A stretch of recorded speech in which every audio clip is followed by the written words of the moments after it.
1939 roku, 1 września, wojna jak wybuchła, bardzo szybko ta wiadomość dotarła również do naszej wsi, ponieważ jeden z mieszkańców, który przez jakieś lata pracował w Ameryce, miał radio tak zwane głośnikowe i myśmy przy otwartym oknie jego domu tego wszystkiego słuchali, różnych relacji rządowych z Warszawy, jak to wszystko się odbywa, że Polska się broni i tak dalej, i tak dalej. Także to pamiętam jako obrazek taki, jak myśmy stali grupą ludzi i dzieci, i dorosłych, no bo wszyscy byli przerażeni tym wszystkim.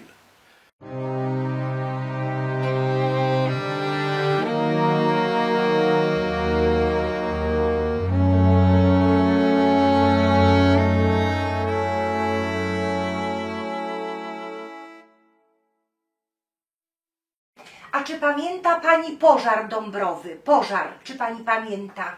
Ja już tego nie widziała, ale u nas w Kamiennej widać było tak. ogień. O. Całą noc paliła się Dąbrowa. O.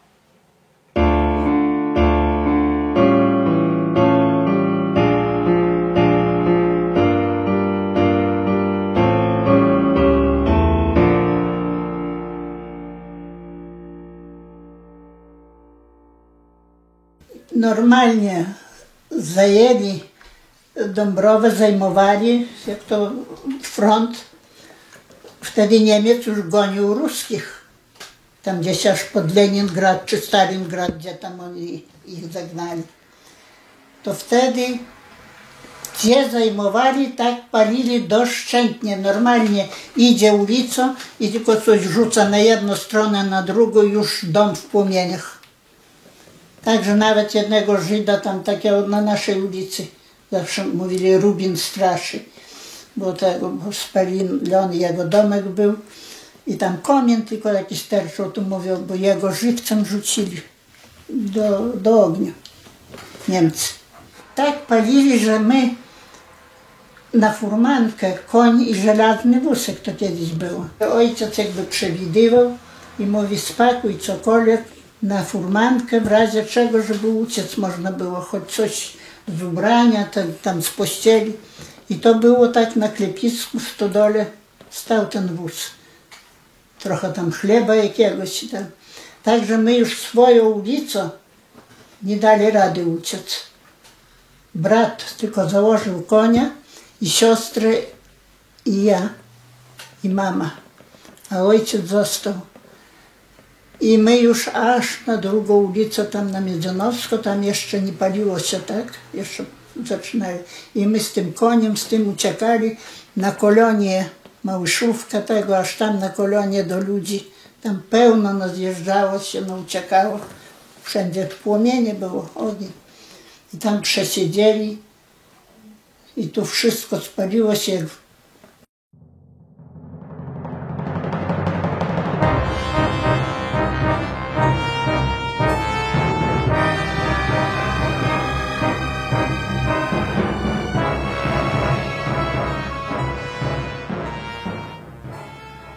Spalili Niemcy, tylko się nie przyznawali do tego. Mówili, że to Sowieci uciekając podpalili, ale podobno to Niemcy spalili Dąbrowę. Taka opinia była tam. Stworzyli dla nich getto takie. Ale nikt ich nie pilnował właściwie. Niemcy nie ruszali, że tak powiem. Może gdzieś tam u kogoś, ale nie. Bo ich zadanie uderzyć na Sowietów i dalej iść, a nie tam. Także niby to getto było, ale ich pełno wszędzie chodziło, po wsiach.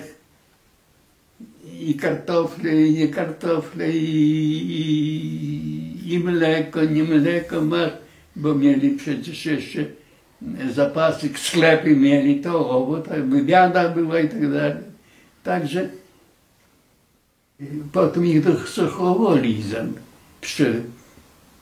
i zsuchowali gdzieś tam na Białystok podobno i gdzieś tam do Rosji jakoby.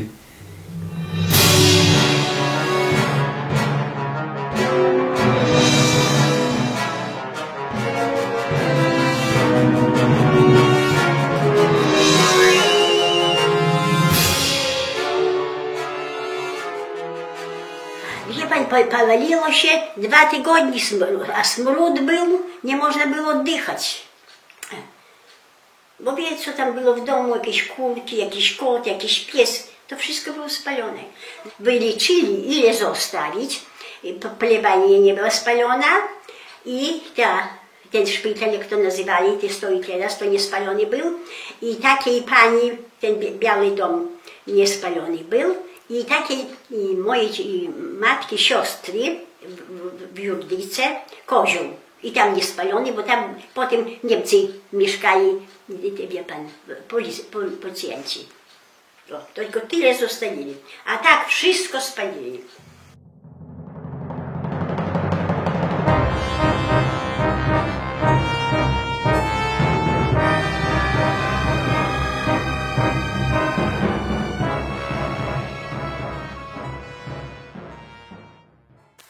A tak to właśnie to Polak zrobił i zniszczył Dąbrowę. Tu z naszej ulicy to tylko sepki takie. Zaraz wjeżdżam do Dąbrowy po lewo, że jest do szpitala ulica. Jadąc z górki, to tu na rogu stał taki drewniany domek. Ona miała 8 czy 7 cór, dzieci. I jak przyszli palić z tym miotaczem Niemcy, to ona mówi, wyprowadziła, te dzieci poklękali, modlili się, a ona nogi całowała dla Niemca. I Niemiec popatrzał i zostawił. I tak ten domek stał, aż oni niedawno rozebrali. A tak tam все naokoło, все w ogień było. Tylko czarny i biały taki dymem szedł.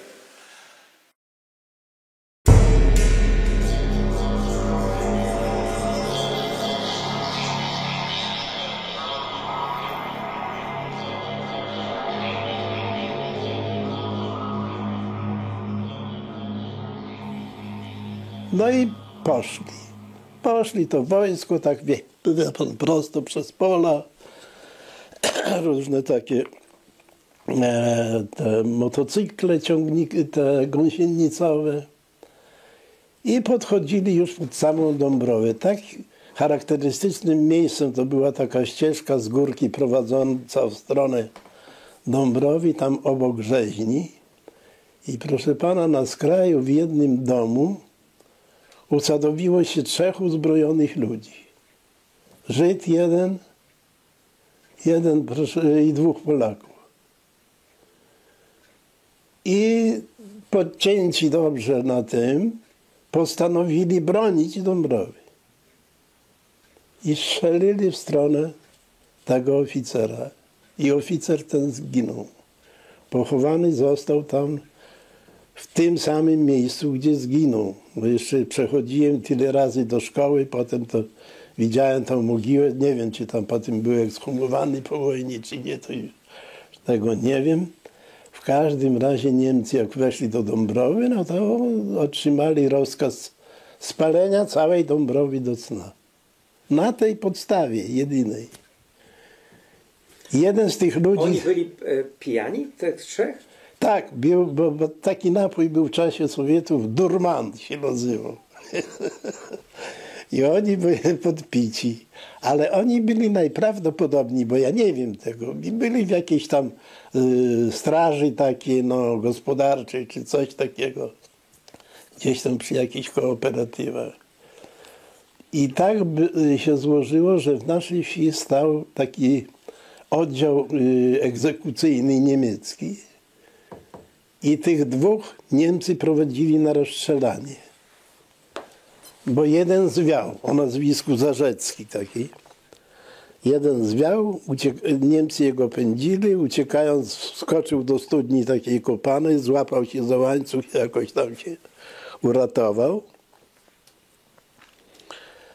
No i tych 2, i właśnie ten Żyd mówi do mojego ojca, z którym razem stałem na podwórku, mówi: powiedz mojej żonie, że ja już jestem gotów. Bo wiedział, czym to się skończy. No i rzeczywiście tam na końcu wsi było takie wyrobisko po glinie czy po żwirze, tam ich zaprowadzili. Ktoś tam odczytał ten wyrok, bo to tak jednak było prawnie zawsze za tego. Podpalali normalnie, oblewali benzyną, od domu do domu wszystko zostało spalone.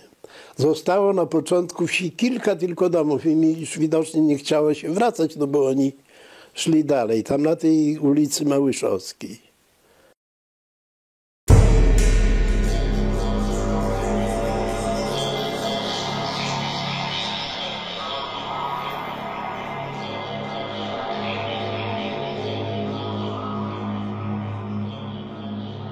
Prawdopodobnie Niemcy przez pomyłkę zastrzelili swojego. A to działo się po tamtej stronie Dąbrowy, tam gdzie taki lasek jest. Tam to się zaczęło. I jak oni zastrzelili sami swojego, no to trzeba było zrobić, żeby nikt nie był winien. To niby złożyli to wszystko na Polaków czy na Żydów, kto pod rękę podpadł i zaczęli palić. Kościoła nie spalili tego budynku, gdzie jest kino. Podpalali, bo było kiedyś jeszcze widać to obsmalone, bo oni jakimś, jak to się nazywa tam, nie wiem fachowo, takie miotacze ognia, czy jak to się nazywa, że płomieniem.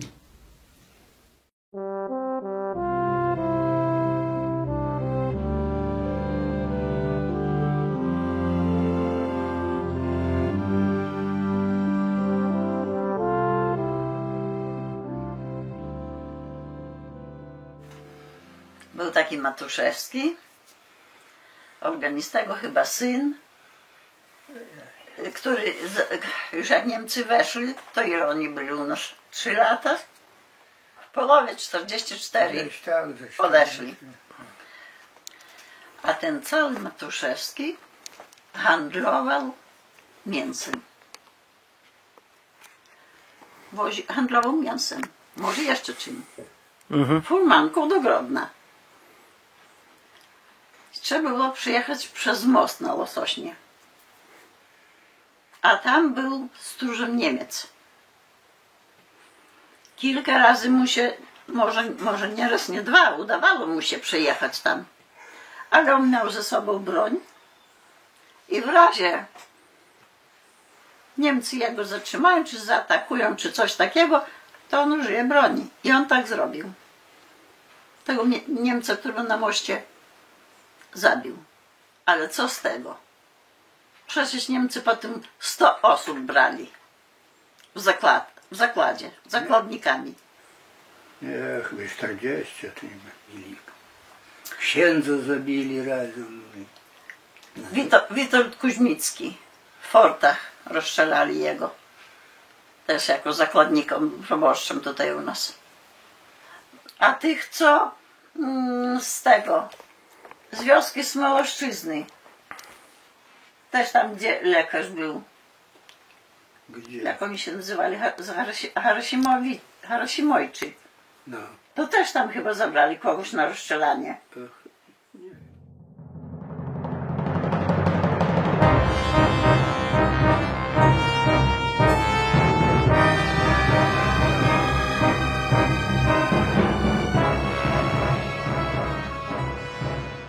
W 1944 roku w maju wywieziony do Niemiec. Jakby to powiedzieć, byłem pewny, że ucieknę, bo nie pojechać z domu to nie wiem, wy pamiętacie, nie pamiętacie, ale mogli słyszeć, że to nie opłacało się, bo mogła zapłacić cała rodzina. Jakbym ja nie pojechał z domu, znaczy, gdzieś skrył się. No i mnie tak wyszło, znaczy, że nie szykowało jednym słowem. Uprzedził mnie drugi kulak. Żeśmy razem siedzieli w wagonie. Tylko on mniej hulter był, ja może był trochę zahultajowaty trochę. Bo ja sobie chciał podjechać bliżej domu. A on wyskoczył wcześniej. A w naszym wagonie było 2 Niemców. Oni zaspluły i kładli się. I już nie ma. Także on wyskoczył, a ja już nie zdążył. Także ja pojechałem do Niemiec.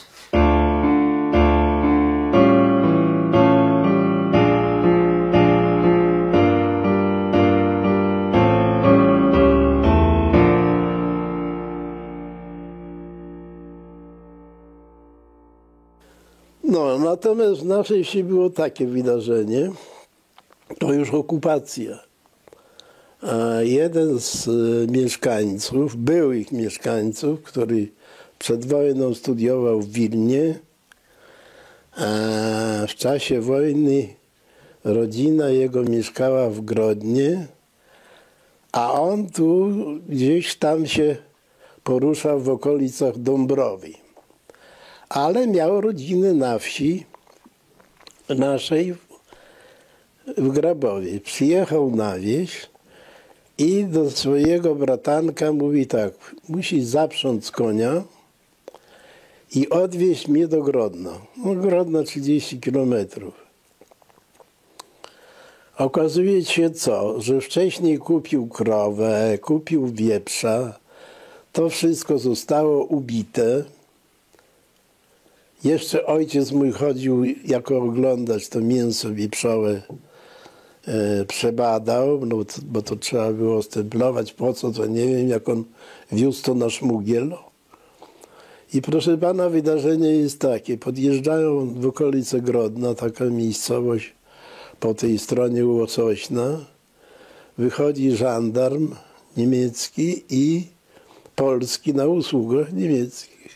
Zatrzymują, halt, co wieziecie? No co on powie? No przecież to nie, to olbrzymia ilość mięsa. Mówi, że fleisch. No tego, no to mówi, mogę wam dać 2000 marek, żebyście mnie puścili. Niemiec mówi tak, a Polak mówi, że za mało. No to ten wyciągnął pistolet za pazuchy, walnął jednego, drugiego. I ten biedny chłopak został na furmance. Oczywiście ludność miejscowa prawie że pomogła tego chłopaka ująć przez Niemców, no bo sami by odpowiadali. Tego wzięli z tą furmanką, skąd pochodzi tabliczka na tym, wieś Grabowo. No oczywiście dostał tam baty porządne i tego. To jeszcze taki mój kolega, już nie żyjący od niedawna, ksiądz Infuat Stanisław Strzelecki, taką książkę napisał. On wspomina tylko o tym, ale nie znał dokładnie faktów. I sprawa dalej wygląda tak.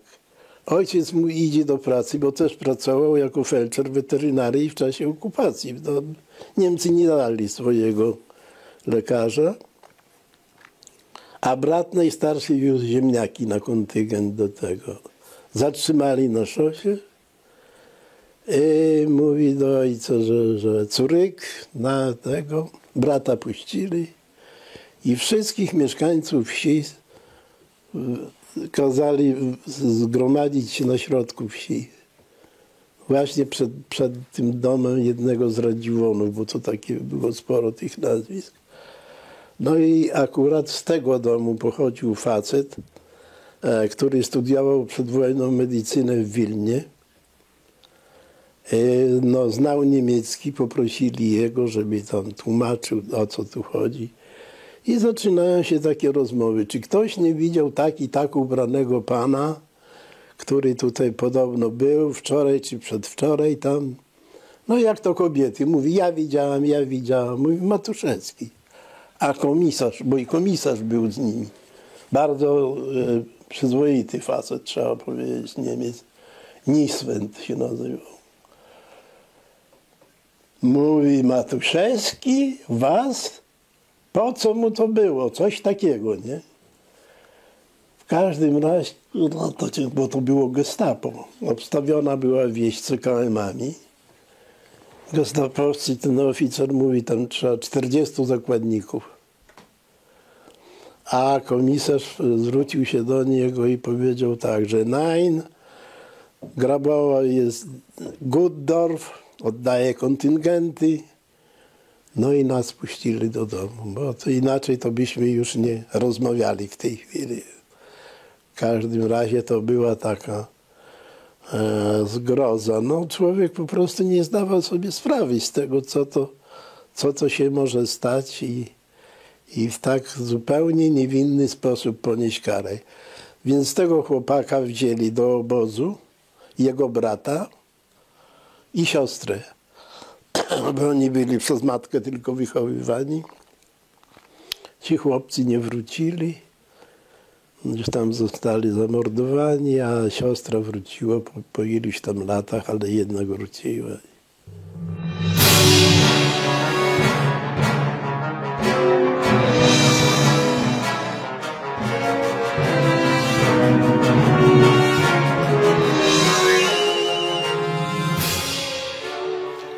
Jak oni tu w Dąbrowie, bo nie było zimy, to oni ich ganiali, wie pan, do roboty. I Żydówki, i Żydów, wszystko. I takie, wie pan, te Fleischdeutsche, takie jakieś tam były, może tam idzie i Polacy niektóre. Ojciec to znał, ale ja mnie tam nie opowiadał, bo tam do dziecka to nikt nie powie. I tak było gorąco, a wie pan, kiedyś teraz jest ładna droga w tej Manszówce, a kiedyś, wie pan, brukówka i piaskiem sypane i był z jednej strony taki rów i z drugiej, bo jak woda idzie, to wszystko zmyje i znowu tej drogi nie ma. No i oni, wie pani, to sprzątali. I tak było gorąco, pamiętam. I ona upadła, a ojciec widział, i to taka jeszcze Żydówka była znajoma, bo się spotykał z nią. I ja byłam z ojcem, a ojciec mówi, idź weź wody, przynieś w kubek, bo zobacz, ona zemdlała. No i ja poszłam, taką liter taka, ja wzięłam i przyniosłam do ojca. A Niemiec jak dał pod to, wie pan, i to upadło, i ojciec obrył się, ja przestraszyła się, uciekła. I wie pan, no taka leżała. Ale ojciec to uciekł, bo się bał, wie pan. I mówi, idź patrz, gdzie ty masz, mówi, kupa, sam jesteś, mówi, ty chcesz, żeby do tego, a tam, wie pan, koło Sułki jakieś, koło Sułki, były jakieś tam Niemcy, niektóre, jak to się nazywało, to już z głowy mi wyszło, i tam pracowali, i tak, wie pani, ktoś przywieźli coś, Bucholowo, do tego Bucholowa. Chcesz do Bucholowa, mówi? O, proszę pana. A potem ojciec mówi, zobacz, czy ona chociaż wstanie. No potem ja patrzyła przez okno, bo tak akurat naszego okna było. I ona wstała. Oni, wie pani, ich gorzej śmieci. Wie pani, co to za naród, te Niemcy to mówili, oni chyba nie katolicy, nie mają nawet sumienia serca, zawsze ojciec mówił. Bo to człowiek, że miał sumienie, to by takie nie.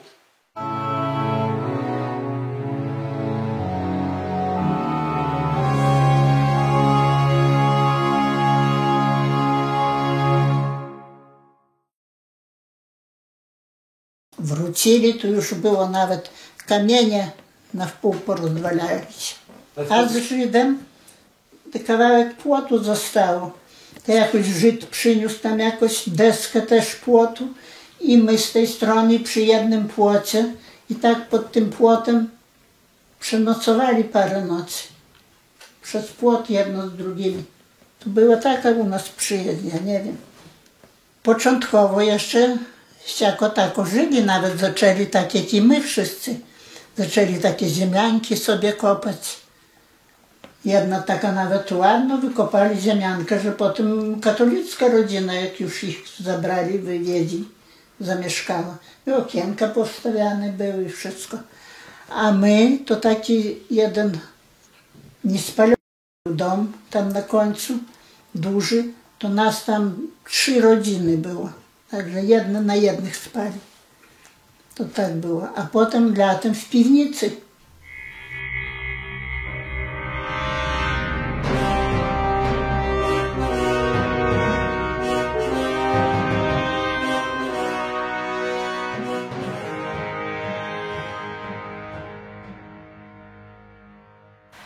Najpierw to ich, jakby to powiedzieć, troszkę opuścili z parę dni, a potem to było to getto w 2 miejscach. Oni było na dworze nie trzymali. W kinie część Żydów była i tam, gdzie w tym lasku na górce stał młyn drewniany i to część ich tam w młynie była. To nazywali klubem, ale to taka nazwa Ruscy nazywali klubem. My to nazywali budynek kino, bo to było kino. I tu byli trzymani. Tak, tu byli trzymani, bo tu Niemcy nie dali rady, jakby to powiedzieć, spalić tego. Nie dali, może nie chcieli, bo tam jeszcze pierwsze lata, może i teraz tam gdzie widać, tam jeszcze były widać osmalone drewniany dach. Gdzie było drzewo, to widać było, że to było podpalane, a nie chciało się palić. Bo może, żeby to było chciało się palić, to może byłoby się spaliło. Ale jak to było, zaczęło palić się, no to pewnie zabrał się i poszedł, a to potem zgasło i to tak zostało. Ten budynek kina i ci zamknięci Żydzi, czy to było ogrodzone? Czy ten budynek był ogrodzony drutem, płotem? Nie. Jak mnie się przypomina, to nie było i tu długo nie trzymali tych Żydów. Ich szybko odwieźli, zdaje się, do Suchowoli, a potem dalej. Bo tutaj nie było gdzie. Budować świeże getto dla nich to nie było sensu. Tu specjalnie ich za wiele nie było. Także były tu, były w młynie tam, może jeszcze gdzie ja nie wiem, ale to znaczy taka sprawa była.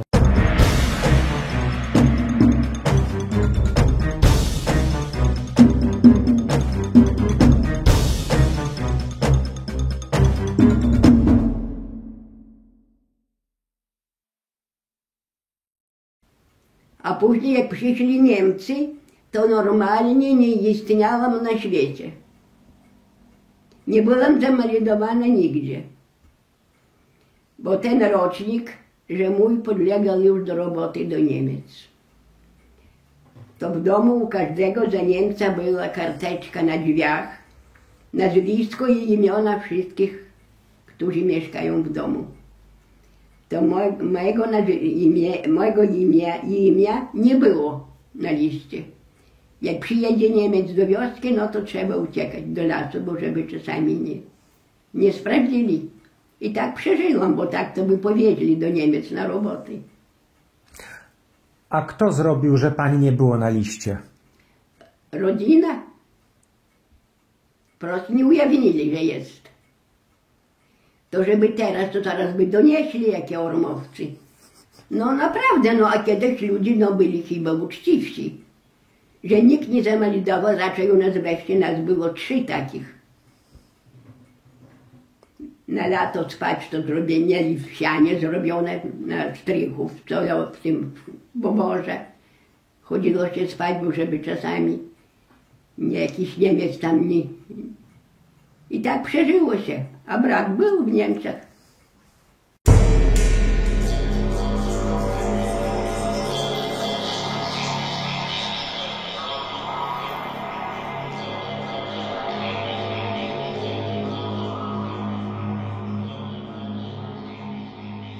Zaczęli ich oznaczać gwiazdą taką żydowską na prawym ramieniu.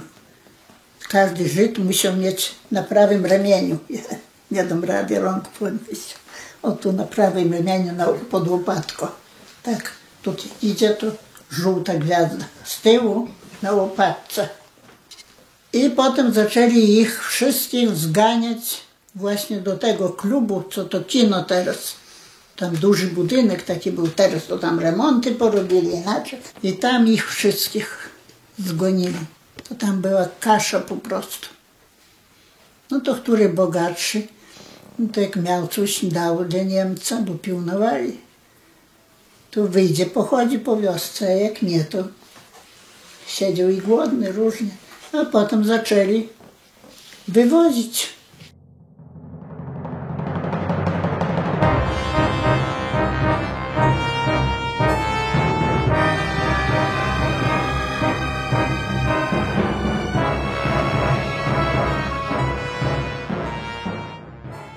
Niemcy zaczęli się interesować tymi Żydami, pozwolili Żydom się rozśrodkować. Żydzi mogli pójść na wieś, obojętny do kogo, i świadczyć tam swoje usługi. Na przykład u nas, w mojej rodzinie, było 2 czy 3 Żydów. Jeden szył kożuchy, 2 robili gonty, bo trzeba było taką szopę pokryć. Wszystko potrafili zrobić. Akurat było drewno takie jodłowe, które do tego się nadawało. I to przez jakiś czas trwało, że oni przebywali u ludzi, ludzie ich karmili normalnie i tego. A potem przyszedł dzień, w którym kazali im się zgromadzić w Dąbrowie. Był taki jeden pan, który się nimi zajmował w sensie porządkowym. Nie jakiś tam, powiedzmy, krwawy dozorca, tylko pamiętam nawet jego nazwisko, Hilmon. A potem jego tam chyba na jakiś czas przymknęli, nawet już w późniejszych latach, ale on wyszedł nic tam po prostu, bo człowiek tego. I tych Żydów zapakowali na furmanki i powieźli, Gdzieś tam wywieźli. Bo u nas getta nie było w Dąbrowie.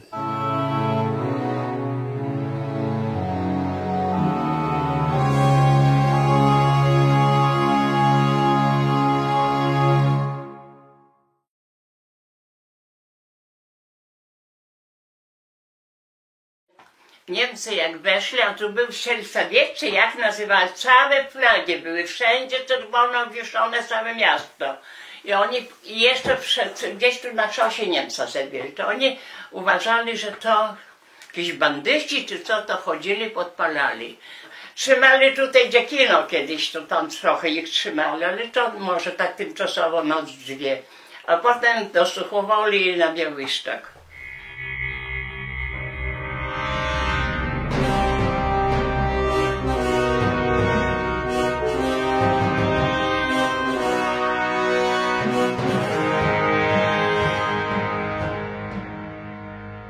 To przyszedł dany Żyd. Ja jego nie znałam, a ojciec znał. A ojciec mówi, czego ty tam idziesz? Idź do lasu. Ja już lasu mam tyle. Już co będzie wszystkim, to mnie. Już mam dosyć tego lasu. No i miał taki worek.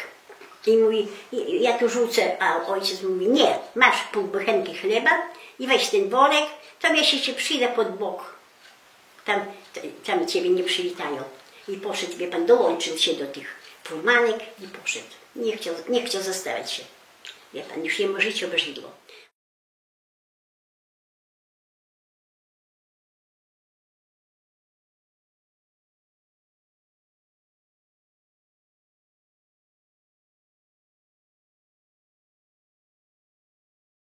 Taki był życzony i piwo miał, i te sklep taki, jak oni manufaktura nazywali, czy jak to przyszedł pożegnać się, to mama gotowała kapuśniak i kartofle, dała jemu i on popłakał się, pożegnał się z nami i pojechał.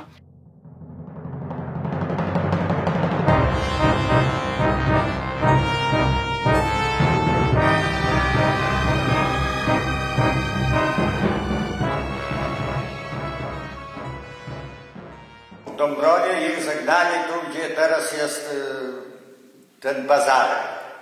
Tam był taki potężny budynek murowany.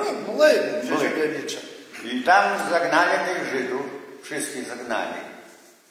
No ale to jakoś mówili, że wody nie było, nic, to ich ganiali do Kalna, do stawu. To oni tam myli się i pili. No a te młodziaki, kije brzozowe, i mówi tam, który starszy ledwie idzie, to jeszcze kijem po plecach, a to jest kawał drogi od tego. To kawałek jest do Kalna. 2 kilometry? No. I później ich z Dąbrowy zabrali do Suchowoli gdzieś tam, zgrupowali. A z Suchowoli już później podstawili ich na wagony i już tam czy do Treblinki, czy gdzie ich wywozili. A część gnali piechotą. Suchowoli. To tam furmanki parę było, a które tam już padali, to kilkadziesiąt było, mówili od Suchowoli. Do Dąbrowy to było rozstrzelane przy drodze. Dobijali Niemcy, bo to już tam nie Niemcy typowe, tam te Volksdeutsche tak zwane, już Polacy normalnie, tylko dla Niemców służyli. No to który tam padnie, przyszło się nie do rady iść, to mówili, podejdzie z karabina, strzeli, a tych gnali.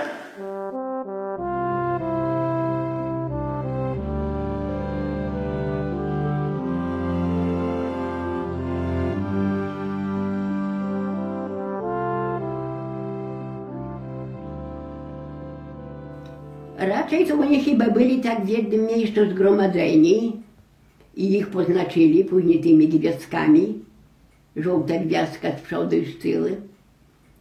Jeszcze mówili, że ich tam, ja tego nie wiem dokładnie, taka legenda była, że już na prosto Niemiec, jakby to na śmiech, wyganiał ich na pastwisko paść, do wody poić.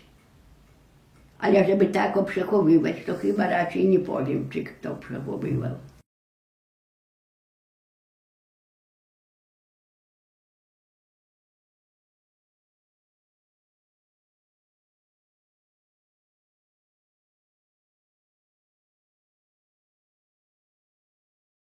Wojna narobiła. Zaczęli swój samogon pędzić. Za niemieckich czasów w każdym prawie domu, w każdej piwnicy w lesie samogony gnali. I to nauczyło.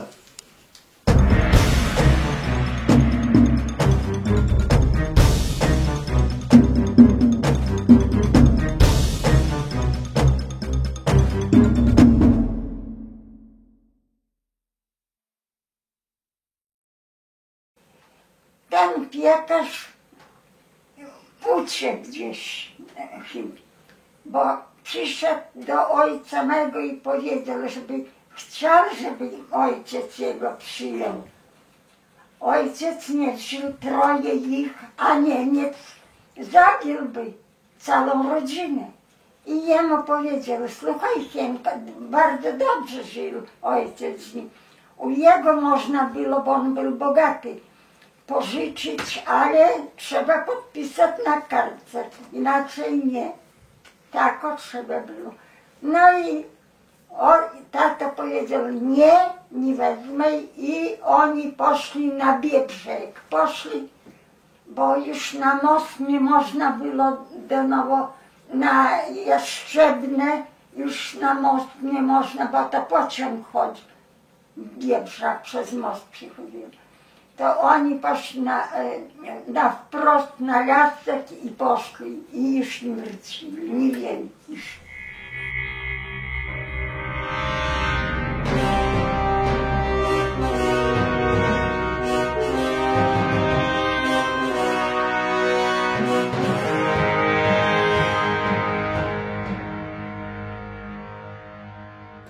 Jaki byłem, to byłem, ale zapamiętałem wypowiedź oficera niemieckiego. Proszę sobie wyobrazić. Proszę pana, mój przyrodni dziadek o imieniu Felix. Niemcy szli od strony Lipska w kierunku Dąbrowy.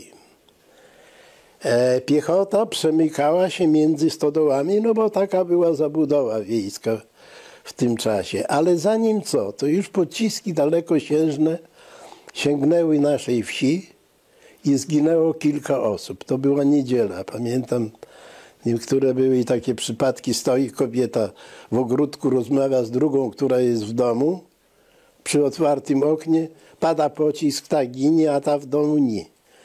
Drugi przypadek to jedno nazwisko Makarewicz, drugie nazwisko Budnik, Zosia. Proszę pana, też przy płocie się zatrzymali, rozmawiają, pocisk walnął i też zginęli. Niemcy wchodzą do Grabowa. Proszę pana, mój ten dziadek, ja patrzę, co się dzieje, stoję na progu, a przede mną następna posesja, ale nie zabudowana. Ten dziadek idzie z talerzykiem, na talerzyku ma kromkę chleba i sól. I idzie w stronę Niemców. Niemiec podchodzi, oficer każe jemu spróbować, sam to bierze. Dlaczego? Bo zaczęła się wywózka do Rosji, jak przyszli Sowieci. I się wydawało, że to będzie pewnego rodzaju wybawienie, jak gdyby. Ale tenże sam oficer, proszę pana, za chwilę mówi tak: Dąbrowa rejon, komunist, alles kaputt.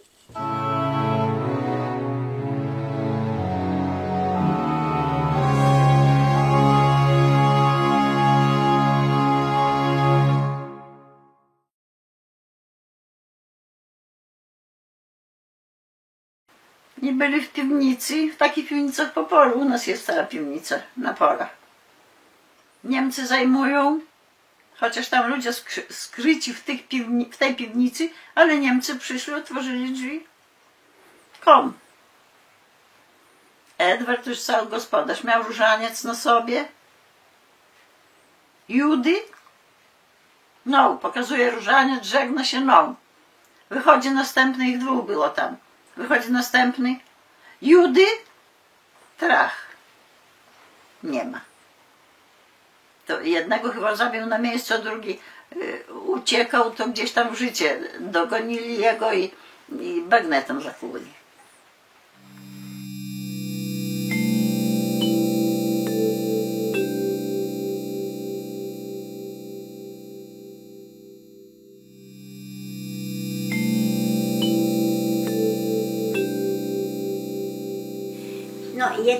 Ten Żyd, wie pan, taki, on miał sklep taki skóry różne i wie pan, ktoś go przechował i przyszedł. Ale zobaczy pan, jakie delaństwo. Jacyś partyzanci w nocy przyszli i zabili go. A ona, jak się pokazała, to ja nie mogłam poznać, taka była bielutka zupełnie, taka, bo ja ją widziałam, wie pan, w filmie, w Ameryce. Ale ona podobno w Izraelu już. Ale ona, bo ten taki Delacicki z Małeszówki chodził z nią do szkoły. I jak ja pojechałam do syna, a to taki przyjaciel byli naszego ojca, to on zaraz zadzwonił, że przyjedzie, mnie zabierze, żeby ja tam ich odwiedziła. On tam był żoną w Ameryce, już tak dobrze im się powiedziło. Po wojnie, bo ich tam jakoś matka czy ciotka tam była rodzona, to tak oni wyjechali. I mówi, wiesz, mówi, nie widziałem. Mówi, ma sklep, mówi, takie z materiałami. Jak ja poszła, to się zdziwił, że ona od razu mnie poznała, ja ją już, ale jaka bielutka, ja mówię, że bielutka, to ja wiem, bo ja ją widziałam. Tu w Dąbrowie u Kulmarasza, ale ona zaraz stąd wyjechała, jak tego Żyda. Dlaczego bielutka? Proszę? Dlaczego bielutka?